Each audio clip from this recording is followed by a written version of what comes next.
Hal-hazırda mühərriki tamamilə sökülüm bitirdim. Burada görürük ki, porşinlərin hamısı yararsız vəziyyətdədir. Hamısının koysa yerləri sınıb. Hamısının deyəndə, yəni 3 dənəsinin koysa yeri sınıb. Burada görürsünüz. Bu da sınıb. Bu da bu porşinindir. Bu porşində isə sadəcə suratı sürtüb, bir də yağ koysa sınıb. Kladişlərin vəziyyətdə, yəni odur ki, motor stuka gedirmiş. Yəni bu şatonlu kladiş, bu karınlar kladiş. Motor stuka gedirmiş.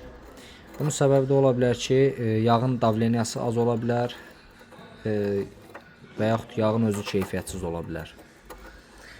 Bunun səbəbləri isə ola bilər ki, həm bu hava filtrindən gələn toz torpağa görə cıza bilər üzünü, yəni sürtə bilər.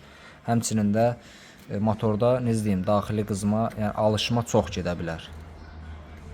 Alışma çox getməsi də yəni farsunkadan olan bir şeydir ki, yəni farsunka yanacağı çox püskürər, alışma çox gedər. İndi farsunkalar yoxlanacaq, bilinəcək nədir, nə deyil.